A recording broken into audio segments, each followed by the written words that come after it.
Good morning, everyone, and Morning. welcome. We're delighted that you could all join us today for this diversity inclusion event that we are hosting as in support of National Inclusion Week. I'll start with a quick run through of what you can expect during the next hour. And we've got an expert panel of speakers that have joined us today. Firstly, Joanne, we'll give us a wave, Joanne Lockwood. She's an experienced keynotes conference speaker, podcaster and blogger, and she is a diversity, inclusion and belonging specialist. Prior to the global pandemic, she was accustomed to jet setting around the world to exciting places to give talks on big stages. So we're very lucky to have her here today from the comfort of our living room in Portsmouth. So thank you for joining us. Joanne's going to tackle the key question of why. So why should your organisation care about diversity and inclusion?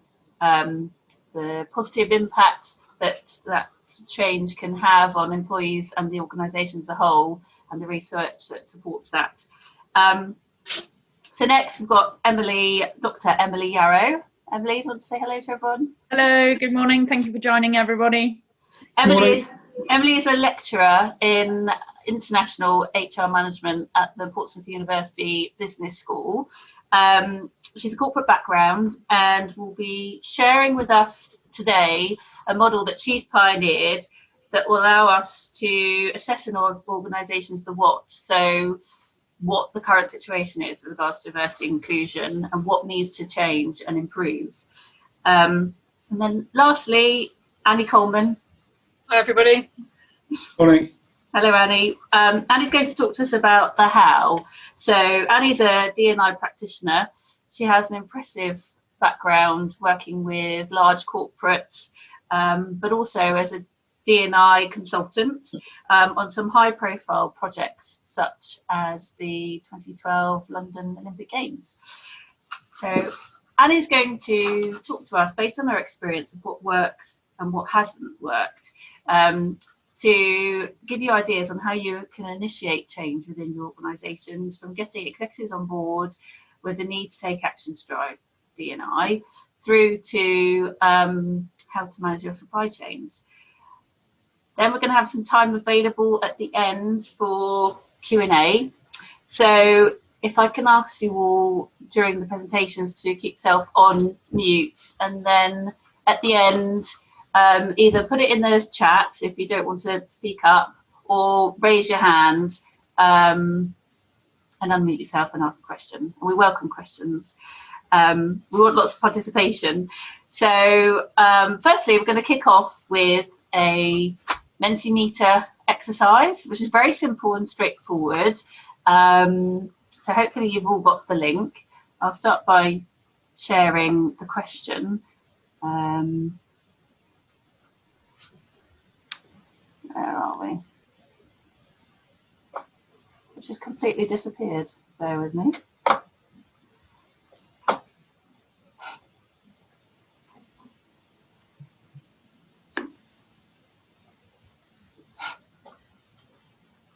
It's going so well up until this point. Right, bear with me.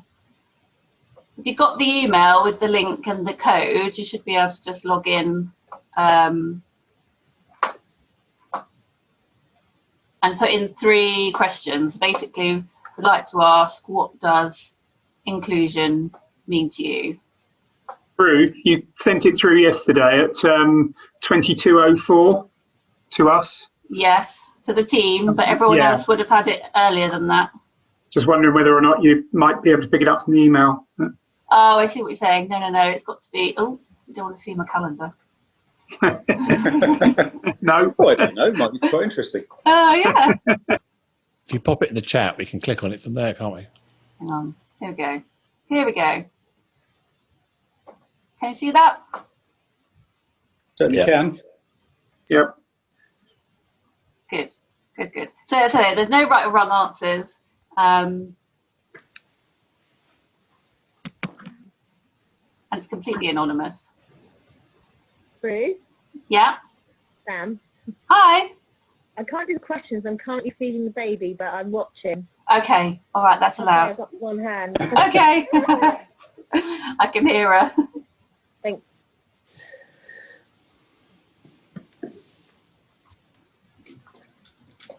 Okay.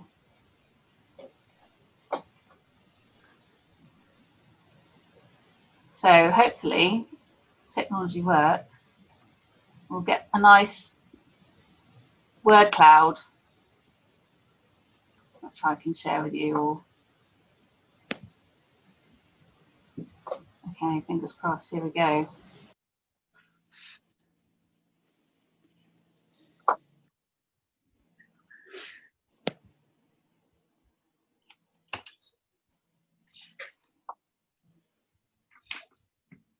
That worked? Yep. So this is going to segue into Joanne starting off her segment. Over to Thank you, Joanne. Ruth. Why? I don't think it's much of a secret. There's McKinsey, organizations have published lots of stats, lots of data on why diverse and why inclusive companies are more sustainable. They have better access to great talent, great people. They're more innovative. Their bottom line often improves. And all of these great statements that are put out there in the D&I space. And I don't think anyone for one moment is unaware of the big why. But if that's the case, why isn't everyone doing something about it?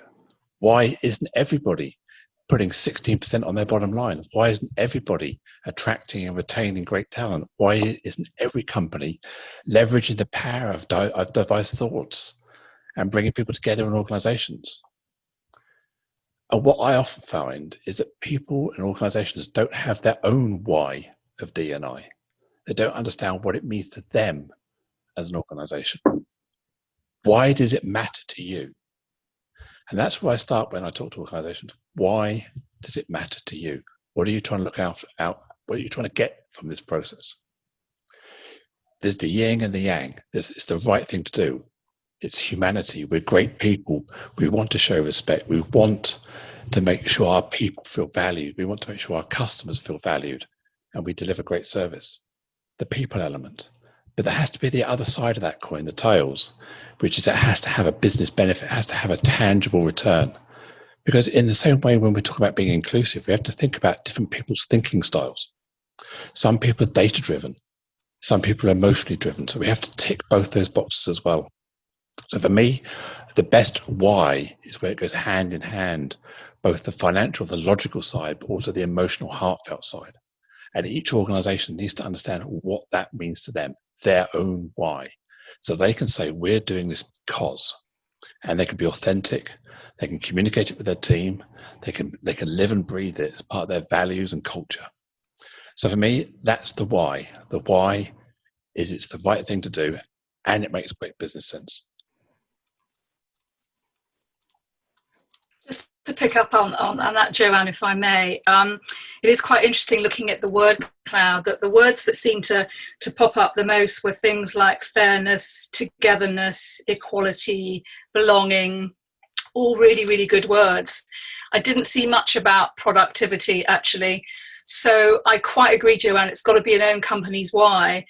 But, you know, in case people don't have some of the stats to hand, and that's useful because I've always worked with organisations where unless you had the numbers, it didn't really matter about the arguments. So in case it's helpful, McKinsey have done work which shows that companies in the top quartile for gender diversity have a 21% above average profitability to those in the bottom quartile for gender diversity. And when it comes to ethnic diversity, companies are going to have a 33% are more likely to outperform their peers. So those are quite meaningful numbers. Again, if you want another stat, just in case for those of you who like the numbers, Harvard Business Review have done a lot of work into why diverse teams are much smarter and much more innovative. And it's because diverse teams don't focus on having a similar worldview because they're not all the same. And as a result, they tend to focus on the facts, not the opinions that are going on in a group. And because they focus more on the facts, they process the facts more carefully, and as a result are much more innovative. They don't have that group think. And Ernst & Young have done work that shows that diverse teams therefore tend to be 60% more accurate in problem solving than homogenous groups as well. And I think if you work in a risk business, and I worked at UBS, an investment bank, for 9 years, and there's amazing data out there to shows that when you have gender diversity, when it comes to risk decisions, risk tends to decline in an organization, i.e. when you've got unhelpful risk. Obviously there are some businesses that require some risk, but when it comes to insolvency risk, for example, that goes down when you have more gender diversity in the exec teams. And then the last thing that I would say is that when it comes to psychological safety, that is a really critical thing in organizations right now, where people feel that they have got the safety to make interpersonal remarks. So to speak up about something, to give an opinion about something, to risk sharing an idea, to speak up when they see something's wrong. You won't get psychological safety unless people have that sense of belonging, that it feels safe to share those things with each other. And again, there's lots and lots of studies that show when you have psychologically safe organizations, you're going to have much, much more productive ones too. So I just wanted to add on a little bit more to the things that Joanne had actually said. But I completely agree with Annie there, but the facts don't change people. It's a well-known fact. You can have all the facts in the world, but they don't necessarily change you. And McKinsey, EY, all these people who've been putting out these stats for decades. The facts aren't changing people. So what we're going to try and address here is, why aren't people changing with all these stats? We know everything you just said, I completely agree with, but why aren't people addressing that? And if you look at the where people are employed, most people are employed by small and medium enterprises. If you look at 95% of the population are employed by small businesses. Those businesses aren't interested in McKinsey. They've never heard of EY. They're driving the bottom line. So what we need to try and communicate is the why into their language, why it matters to them as a small business. Why do they need more diverse teams? And I don't think we can just quote this more successful, more profitable, more innovative. We have to come up with their why. And I think what we're probably here today is to try and help businesses that are here, maybe not in the corporate world, think about what it means to them, and to translate these big stats, these corporate mantras we wheel out in D&I echo chambers all the time. How do we convert that into tangible deliverables that a day-to-day business can take away in action? And that's my passion, because I sit in a lot of D&I echo chambers, and we trope out McKinsey, we trope out Werner Mayer's diversity inclusion in the party and dancing. We come up with all these sayings, but all they are sometimes is this D&I echo chamber. We've got to convert that into real tangible action. And I'm sure that's what we're going to be talking about today. Okay, thank you for that. Emily, can I hand over to you next? Yes, absolutely. So thanks again for joining, everyone. So I'm going to briefly talk about not only a theoretical model that I've developed, which organizations can use to look at not only gender inequality in organizations, but different facets of inequality. So really this how, and using a tool to better understand where your business is now, in terms of diversity and inclusion, where your business wants to be, and also that grey space in between of what's going on in the organization, what needs to change, and actually how might we change things in the organization as well. So I'm going to present this model in a moment or so, but really what I'd like you to think about and maybe reflect on when we come to the question and answer session as well is really this idea of, well, actually most businesses will have policies and practices in place that adhere to regulations and the Equality Act, for example, but really thinking more broadly, well, actually, yes, all of those policies are in place, but what really happens on a day-to-day basis in our business. What's going on? Why are there still hurdles to diversity in the business? Why aren't enough women represented at the top of the organization, for example? So really this connect or disconnect between the formal and informal. And I'm briefly going to share my model with you now and walk you through those steps as well. And I'd be delighted to answer any questions on that at the end as well. So hopefully it will work for me to share that screen now. Are you all able to see this model that I'm showing on my screen now? Yes. Yeah, I've Yes, seen a thank you. couple of nods. Fantastic. Okay. So the model was in its first iteration that you see here, developed for better understanding gender inequality in universities. But this tool can also be used in public sector organizations. And I'm trying to develop the tool at the moment to be used more broadly for a range of organizations. So really thinking about, well, what does the organizational hierarchy look like? Who are the people at the top of the organization? What are their values? What are the values they're espousing through the organization? What we know from existing gender research, and again, I'm focusing on gender, that's my area of research, but hopefully we will be speaking more broadly in the question and answer session as well. We're thinking actually, not only who's at the top of the organization, but are there clusters of certain groups of people at the other end of the organization? And what are the reasons why people maybe aren't more evenly distributed throughout the organization? The key to this model is actually here in the center, the organizational practices and processes, but the informal elements. So looking at the informal elements of recruitment, selection, and the decisions that shape those practices. So as I mentioned earlier, that potential disconnect between following the process versus what happens, those conversations in the coffee room, around the water cooler, that do then bring in implicit bias into the processes as well. Those informal conversations, we know and have found that they really influence hiring decisions, final selection decisions. And those, of course, will be influenced by the people at the top of the hierarchy as well.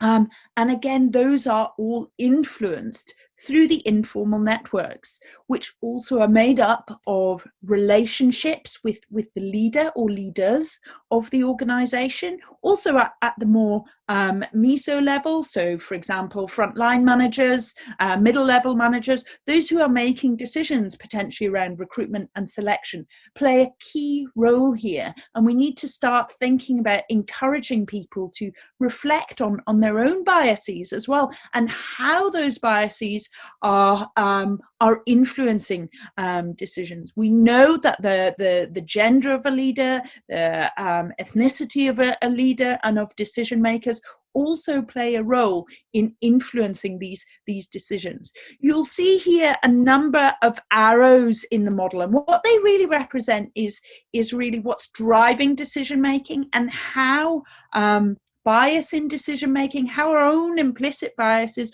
also reinforce the status quo in organizations. So for example, if we're thinking about what the leader of a large organization might look like, oftentimes people will think of an older white male, for example, and these are all things that we need to start questioning in our organization, and really thinking about how the informal conversations in the organizations within which we find ourselves, how they influence the informal processes, and how those informal processes sort of are at odds sometimes with the formal processes as well.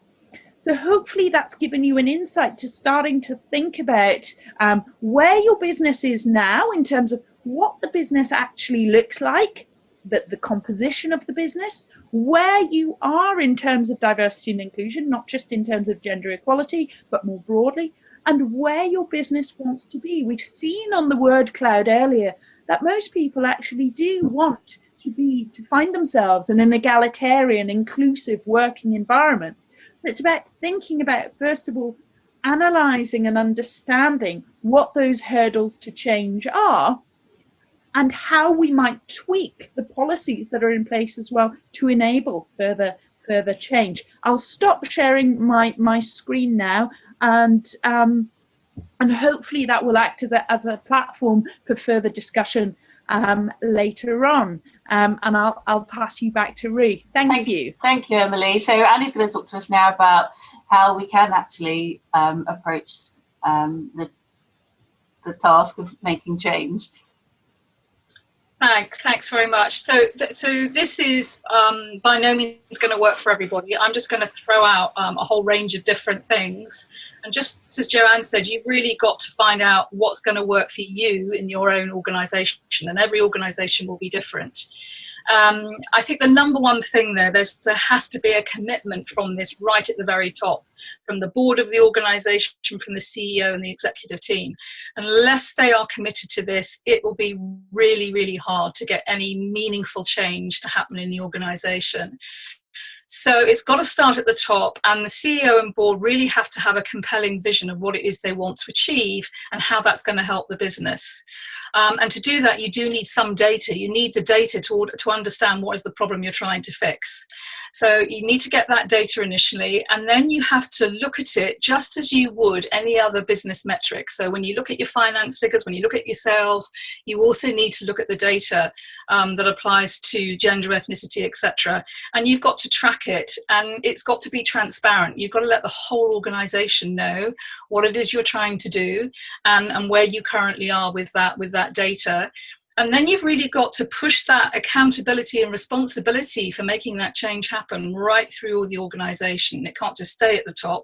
It's got to become something that everybody, as I say, takes accountability for. And then I think what you have to do is you almost have to create, if you like, an ecosystem that allows people of different gender, ethnicity, or whatever to really flourish. And that has to be a whole sort of portfolio of things. There's no one magic silver bullet, sadly. And so you have to do a mixture of things, and some will work better for you than others. Some might not work at all, but it's worth having a go because you'll learn so much, even if it doesn't work. So some of the things you might want to think about are, maybe if you've got some diversity already in your organisation, have those perhaps people of a different age, younger, different gender or ethnicity, reverse mentor your CEO and the exec team. They've grown up in a different culture, different time scale. They're blind, not purposefully, they're just blind to some of what the lived in experience is for people in the organisation. So that reverse mentoring is not only great for those mentees, but it's really, really helpful for that more senior group in the organisation. You have to look at your hiring. That's already been mentioned by Emily, but you have to look at your hiring. And certainly, when you have people hiring, maybe they should always be required to have at least people of different gender and ethnicity on the hiring slate. And if you work with executive search firms, you need to have conversations with them too about what is it you're trying to do, maybe what are the aspirational targets that you're looking at, and get them to help you with that and encourage them to be able to also go and look for the kind of people that you want. You also need to look at, as we've discussed, how you promote people. Are you overlooking people as well?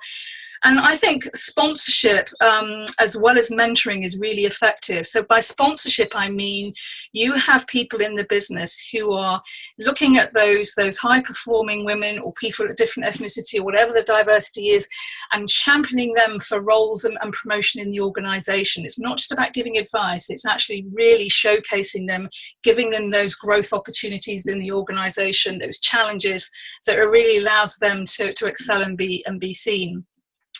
Employee networks, there are some like Mosaic, for example, that we had Family Matters, we had gender ones as well. Those networks can also be incredibly supportive for people in an organisation, and that's very helpful.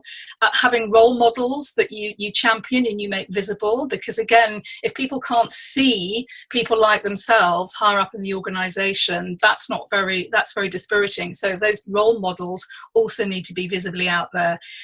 Flexible working has for a long time been seen as a sort of female issue.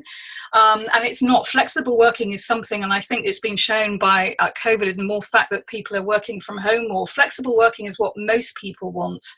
And so you've got to make that available for everybody, and where possible also have things like paternity pay as well. And again, have that role modelled in the organisation, so you've got people who are saying, yes, I'm going to take that time off because I want to spend time with my children. We also, when I worked in my last organisation, worked with both our clients and our vendors to make them understand just how important this was to us. So quite often when we would do a conference with some of our big institutional clients like the pension funds, etc., we would run a panel about D&I, talking about what our ambitions were, what we were trying to do, and share some of the problems that we had and some of the challenges that we had, just because we wanted them to know that we took it seriously, and if we could be helpful to them through us sharing what we had learned, then that we thought was a useful thing to do. And similarly, we had similar conversations with our vendors too, saying this was our view on diversity and inclusion, this was our policies, and how they're going to reflect that in the way that they serviced us and the people that they used to provide the services to us. So I think those conversations are really important. But I think none of this works unless you're also working at creating an inclusive culture or a psychologically safe culture. I mean, too often organisations spend huge amounts of time and effort to get these diverse candidates or people into their organisation, but then it doesn't work. And it's this, this phrase, you hired me because I'm different, but you fired me because I'm not the same. So you've got to create environments that allow people, as I say, to feel that what makes them different is something that's really welcomed, and that they feel safe to express those differences in the organisation. So those are just some other ideas. Joanne and Emily, you've probably got other examples that you can give of what's worked in places that you've been or seen. Thanks, Annie. Yeah, I think, you mentioned organisational culture, and what we know from academic research is that absolutely organisational culture and the climate within the organisation is absolutely key for diversity and inclusion policies to really come to the fore and to become lived experience. And I think it's really absolutely the case. You hired me because I was different, but you also fired me because I was different. And it's again finding out what's happening within the organization, what parts of the organizational culture are driving that to happen, and it's that disconnect, I think, sometimes between another anecdote here, but I had a Black student come to me once and say, Emily, all of the brochures, all of the advertising material for the university looked incredibly diverse, and I was really excited to arrive here, and when I arrived, that wasn't the case. So it's also about thinking about the visual imagery. Imagery is incredibly powerful. And does that imagery really represent what the organization looks like in real life, so to speak? And that's also an expression of culture. Is this something that just the organization is doing for PR and to appear politically correct, or is this something that's deeply entrenched in the values and culture of the organization? So I think absolutely, I think it's fascinating. And it's also, to come back to informal networks, the informal communications really are an integral facet of organizational culture as well. So it's really about encouraging people to think about not just how we talk about diversity inclusion, but what it is we're actually doing and whether they link together and match on to people's experience, a diverse range of people who are brought into the organization. I think that's probably a natural point to pass over to Joanne as well, I think. I would encourage people to think about diversity and inclusion apart, separately. We keep saying diversity and inclusion. We have a diversity need, and we have an inclusion, a belonging, a need to align our values, our culture, our mission and passion, and make sure the people we employ are aligned to our passion, they have purpose in the organization, they feel the sense of belonging, they have a voice, and we can measure that through engagement surveys. We align our employer branding, who we think we are versus what people say about us.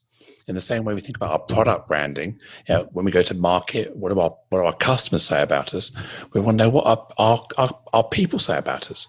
And that's right from the talent pipeline, the candidates, from first contact. What do people say about you? What's the candidate experience through that process? Because often people are turned off joining you because they just don't feel that level of inclusion through that process. And then track that from pre-hire right through to retire. And then we can look at mid-career pivoting, alumni, returning programs. But I keep hearing people talking about diverse people. I would prefer the term underrepresented people, because we're all different, we're all unique. Since when has a woman been a diverse person? A woman is 50% of the population. A woman is not a diverse person. A woman is underrepresented in most businesses. So what we need to think about is we need to think about a word intersectionality. Intersectionality is where we think about multiple characteristics. People who are a female, people who are black, people who are Muslim, all those characteristics come together. So we're not just thinking about hiring more women. We're not thinking about hiring more people who are black. We're thinking about intersectionally. And if we make great hiring choices of women who have lots of varying characteristics, then we, by definition, we increase our ethnicity mix, we increase our faith mix, we increase a lot of other skills and bring some empathy in an organization. So start thinking about the language you use, and putting diversity and inclusion together, I don't believe is the language we want to be talking. We want to be talking about inclusive hiring strategies, inclusive retention strategies, inclusive motivational strategies, inclusive leadership strategies to amplify and value underrepresented people to make the organization more diverse. So I believe diverse is a collective term rather than a term for an individual. Thank you, Joanne. Thank you very much for sharing your experience and knowledge with us so far. So wanted to open up the floor to some questions. If you have a question, please unmute yourself and speak up. Or pop it in the chat. Yeah, or pop it in the chat. Got a question. Okay, thank you. It's not directed at any one particular speaker, but what do you think is the biggest, and apologies if it's been covered, but what do you think is the biggest blocker that prevents organisations, whether large or small, from implementing a clear kind of D&I strategy and then actually following through with that? I mean, I find that strategies are attempting to be sold to the board. So someone employs a head of D&I, they employ an HR consultant, they employ somebody, and that person is then trying to justify what they want to do to the board.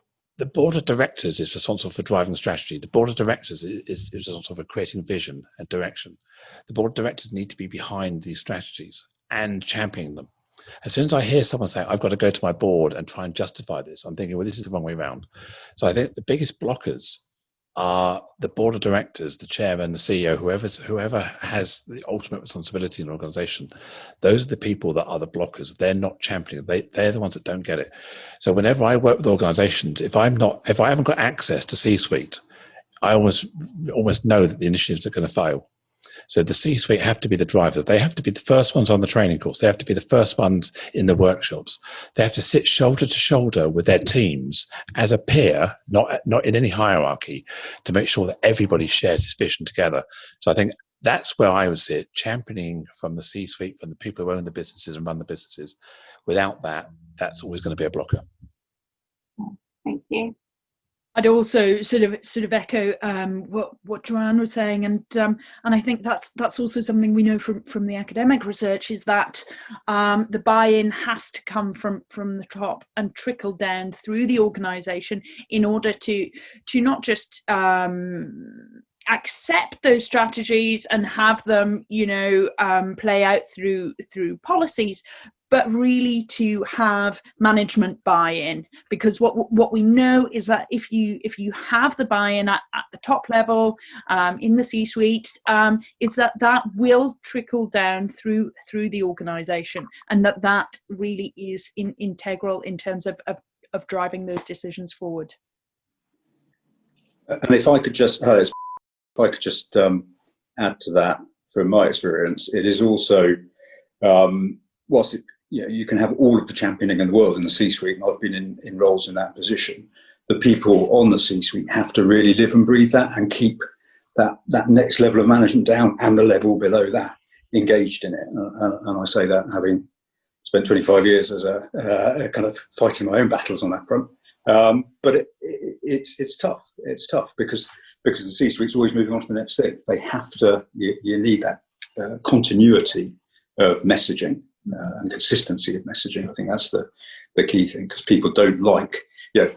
C-suites come up with lots of initiatives, and then they move on to another one, and by the time it's gone through 4 levels of the organisation, everyone goes, "Oh, there'll be another one next week." So nothing really changes. It needs consistency of execution.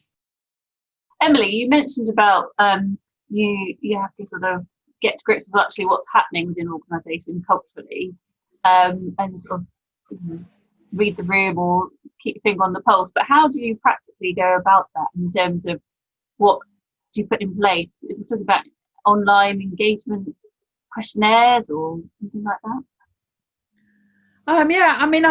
Great question. I think it depends on the nature of the organisation, the existing workforce, as well. What's going to work in that specific environment? Annie spoke earlier about investment banking. I also had a brief kind of fast-moving consumer goods background, where actually hard data, if you like, was highly valued. So it's also about thinking about what kind of information can we collect from our workforce, what's going to be most meaningful to them, and what's going to be most meaningful to the board as well. So that might well be a survey, it might well be conducting short interviews, but it's really about thinking about what's going on in our organisation now. I think we spoke earlier, just before the session started, about times of crisis. So essentially, a business in a pandemic, a business during times of austerity, and I think it's really important for businesses to really, regardless in many respects of size, is to keep these conversations at least alive during times of crisis, because actually that's also where we potentially see most risk in the organisation, and those conversations can be sidelined as well during times of crisis. So keeping the conversations alive, keeping them flowing during all times, and also using those times to collect information in the way in which is most suitable for your business. For example, in a university context, if you send out another survey, no one's going to fill it out. It'll go into people's trash. So it's about thinking more creatively. Well, actually, can we ask people more informally, or actually, are there other groups who are already collecting information? I think quite often there are, for example, inclusion networks in organisations that also can provide insights into what's happening, for example. So I think it's really about thinking about what channels are really going to work best for your business. Okay, thanks, Emily. Now we've got some questions. Sorry, can I just add quickly to that? Employee engagement data surveys, critically important, because you have to understand your data. If you're in business, you want data, you want facts, you want people science. I was working with a large organisation earlier this month, and we were talking about their employee survey data, and they effectively boiled it down to like an NPS score, which is where you have 0 to 10, you discount certain areas and get a metric. And I said, this is great. So who says this? And they didn't have the who behind it. All they had was the high level data, so that 80% of people were happy, 20% of people weren't happy. My first question is, who isn't happy? And they said, we don't know. We took the demographic data out of that. I said, well, that's the whole point, because you need to know broadly, is it black women that are unhappy and white men are really happy, or is it white men are really unhappy and black women are really happy? And which department are they? What rank are they? What level are they? So whatever you do in terms of people science, you need to always ask who says. Wherever someone says, who says? And then have it on the board. In the same way you have a risk register, you have a customer service, you look at all these things. What's our D&I score this month? What's our MPS? And say, right, we're currently sitting at 7.4. We want to be at 7.8 by the end of the quarter. Then you can drive that number like you can any other business metric. Okay, thank you. We'll move on because we've got a queue of questions. So who's up first? So can you all hear me right? Yes. Oh, fantastic. Thank you. So I work for a small airport.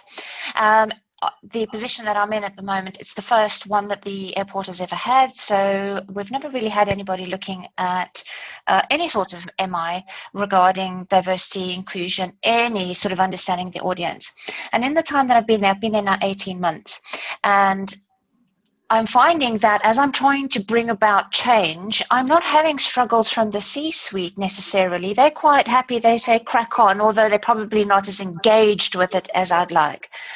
Where I'm getting a lot of pushback and negativity is from the junior roles.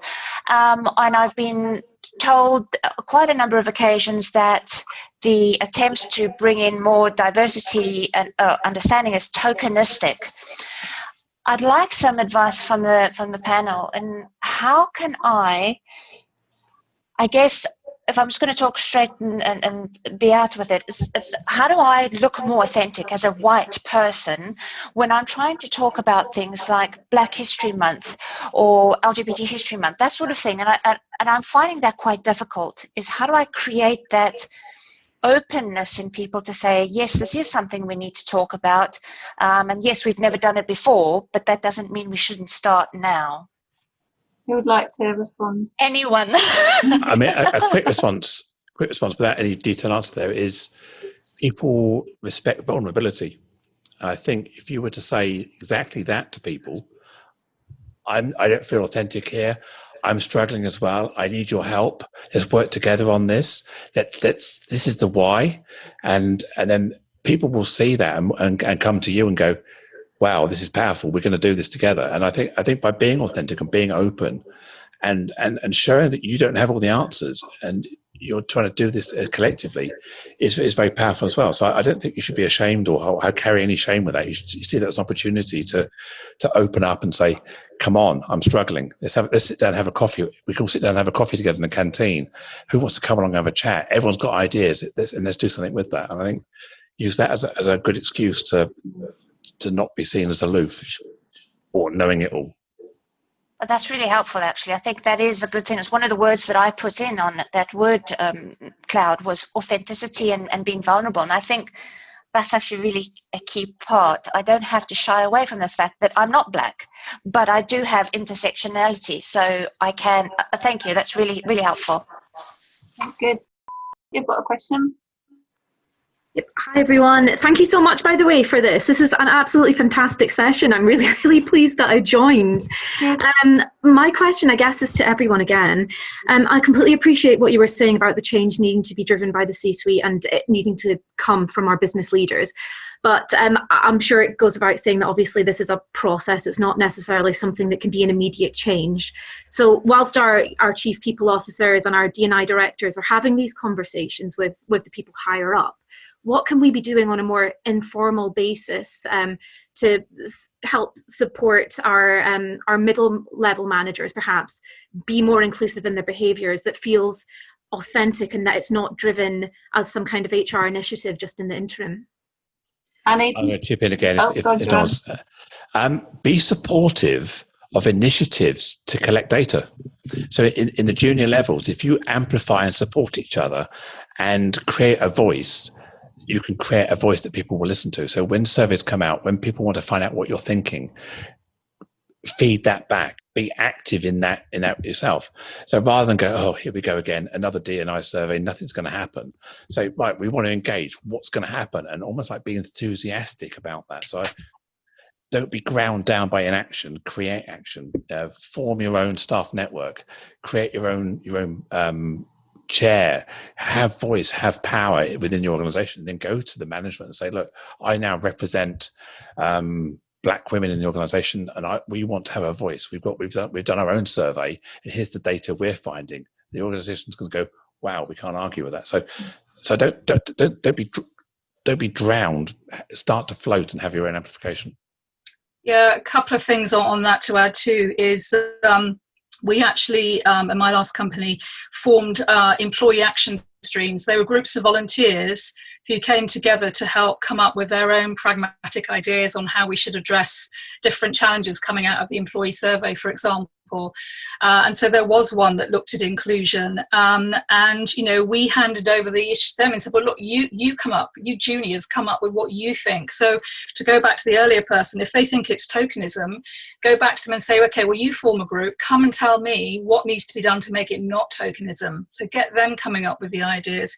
And with middle managers, what we did there is we actually created regional councils, which were made mostly up of those middle managers, where they could kind of share some of the issues and problems that they had. And quite often it was giving them help with, how do I have a conversation with somebody on my team who's thinking of having a child? I don't even know how to have the conversation. And sometimes it's helping them, equip them with the language about how to approach conversations that they just don't feel comfortable having with, if they're a male, a woman, or someone from a different ethnicity. And so I think that's where you can also be really helpful. And again, to Joanna's point, showing vulnerability, letting people feel, saying, I don't know how to have these conversations, I just need some help with them. Yeah. So I think that's something that you can also help do in an organisation. Thank you. May I ask you to put your question forward? So we are a relatively small company and very, very male dominated. I am the only woman on the board. Below me, there are very few women. And it's engineering, which is obviously very, very male dominated. The C-suite is 100% behind getting more women, getting more people from other diverse backgrounds. What's the one thing that we can do now to change some of this, and what can we do longer term? I mean, cultural change is going to take us a long time, I know. But other than me, there isn't really a woman that you can look at and go, there you go, you can do it.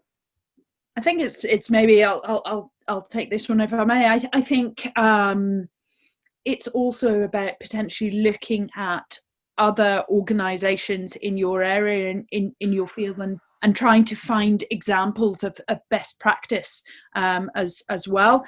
I know, so University of Portsmouth, we work with the Royal Navy, for example, who have in some areas of their organisation similar issues as well, and they are actively trying to pipeline young female engineers through into certain roles as well. So really trying to think, well, actually looking at some of the bigger organisations, because I know particularly engineering, friends of mine as well, what are they doing for at the junior level to really feed that pipeline for future engineers coming through, and maybe working with contacting local universities as well to see what they're doing.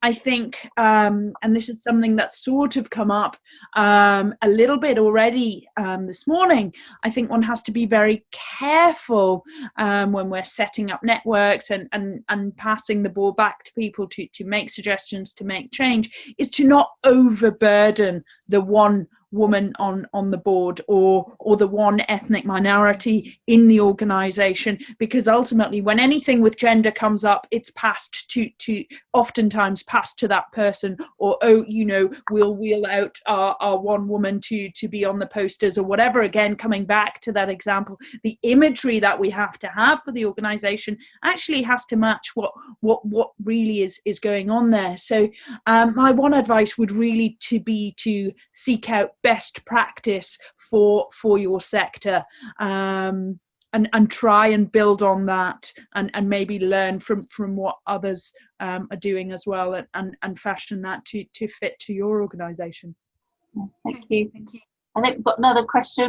You want to put yours forward? Yeah, my question's a little bit related to this, but I guess when it comes to recruiting talent, would you suggest any particular creative ways to kind of go about sourcing those that may come from underrepresented communities? Yeah, I mean, first of all, think about your own internal culture first. Stand outside the front door of your office, look back and go, would I want my daughter to work here? Would I want my niece to work here? Is this place safe for someone who is not less represented to come and work? Will they have a great opportunity and a great time here? If your answer is not sure, then that's what you've got to fix first. There's no point in hiring people who are underrepresented into an organisation where they're just not ready. They're not going to get the support. They're not going to get the value. They're not going to have a voice. They're going to feel tokenized. But then, if you feel you're ready, then think about positive action. Think about the language you use in the job spec, in the JD. Look at the inclusive features of your organisation. Lead heavily on flexible working. Lead heavily on childcare vouchers. Lead heavily on features that are typically valued by people who are underrepresented. But if you lean on that, the language will appear more feminine or appear more ethnically sensitive and less attracted to the typical white man who might want to apply in those engineering backgrounds. They'll think, well, this doesn't sound a very macho environment to me. I don't like the sound of that. Or they may actually go, I want to express my feminine side. It'd be a great place to work. But so, yeah, think about the language you use. Actively target. Hang around. I always say, go and drink in someone else's pub. People don't want to come to your pub all the time. Go and meet other people where they work. So where do the people that you want to hire hang out? Is it on GitHub if you're a software developer? Are there Facebook groups for the people that you want to attract? Infiltrate organizations. If you know somebody who is in an underrepresented group, ask them. So this is our job spec. We're looking for people like this. Where do you think we should look? And again, to start being different, have your own job fair, go into schools, give talks, reach out. But I think it's about being active and deliberate rather than passive and expect people to come to you. Thank you. Got a question you'd like to share? Yes, hi. Firstly, thanks for it's been a great session and the speaker's really accurate and some taking on a lot of the points. I mean, the point I'd like to kind of make is around touching on representation in the question. So a lot of representation is a big issue in terms of being able to see yourself at those kind of senior levels and making sure that when you do get positions that the culture is really inclusive so that you can really thrive in that. So the question I guess I've got for the panel is, there's so many ways you can do. There's lots of, the how you can go about this, but have you seen any organisations that have really done this well? And that people, if you talk about representation, being able to look and see it, can you, I'm not saying name and shame, can you say that there's an organisation out there that you've been worked with or know of that says, look, that's how you do it, so that other companies can say, look, that's how it's done really well? Because otherwise it just feels like there's so much that we could do, but then how much of it's actually going to land and really make the difference and say, well, look, if you employ this sweet spot, this balance of whether it's networks, where this sweet spot really starts to make a change and really starts to make people who work there feel feel that belonging and that you can achieve. So has anyone seen that? I know that HS2 are very, very committed to their D&I strategy. Mark Lomez, who's the head of D&I, is a kind of business friend of mine, and they audit themselves regularly, and they're looking for this platinum level of D&I inclusion. So I'm not saying they're perfect, and they wouldn't say they're perfect, but whenever someone says who's doing it, who's striving in a forward direction, I know that HS2 are. I know that Lloyds Banking Group also put a lot of effort into D&I. In fact, lots of the large companies that I talk to are putting huge amounts of resources into these strategies. NatWest, and they'd be the first to admit, NatWest, Channel 4, the BBC, all these big organisations are committed and they're moving forward. Whether they're perfect, they would always say they're not perfect. Their people wouldn't say they're perfect. But I think it's all about trajectory and velocity. If you've got a good trajectory with steady pace, then you're going to make a change. It's when you've got no defined goal and you're rushing off at the wrong speed, that's when it starts going wrong. But if you can find the right trajectory, get a pace that works for your organisation, and then speak about it, champion it, be visible, to allow people to call you out and address it if you are being called out. But I don't think it's fair to say anyone's doing it perfectly, but lots of people are doing it in the right way. Sodexo is another company I mentioned. Sodexo, they're doing a lot actually. and have really increased their representation, particularly on the gender side of senior women in the organisation, quite meaningfully. And these organisations obviously use targets and actually measure metrics and track change, don't they? Yep. Schneider Electric are a huge company, and they had a stated goal of 50-50 on all hires being gender balanced, and they really have driven that. And I've seen the head of HR talking at events from Schneider Electric and what they're doing to increase their gender balance, and that they are going to drive their gender balance of 50-50 at all levels. I think by 2030 or something. It's that you have to be committed. You have to be driven for it. I think as well, my experience, having spent some time with Scottish Widows, slightly before it was part of Lloyds Banking Group, but Lloyds Banking Group really are doing a lot and have done for a long time in terms of LGBT plus initiatives as well, and that's been incremental, and it is really ingrained in what they do, and that's been, I think that's something that really is a takeaway for today, as well, is that huge change and cultural change doesn't happen overnight. It doesn't happen by recruiting one or two individuals to create huge change. This is long-term systemic change that we need to see in organizations. So I think, again, it's just about looking absolutely where there's best practice for the things that you want to change in your organization, and look around and see who's doing what, because for all there's a lot of doom and gloom, there's also a lot of excellent work happening, but change takes time. Definitely nicely summarised, I think. So kind of brings us to the end of our session today. Thank you for all your questions and participation, and especially thank you to the panel of speakers. I'm sure they'll be open to any connections or any people want to carry on dialogue from this morning's session. It's a vast topic, and as you say, it's a long road to affect change, but at least potentially today could be the start for some organisations. So thank you to everyone, and hopefully we can do this again. See you on the next time. Thank you. Thanks. Bye. Thanks, everyone. Thank you. Thank you. Take care.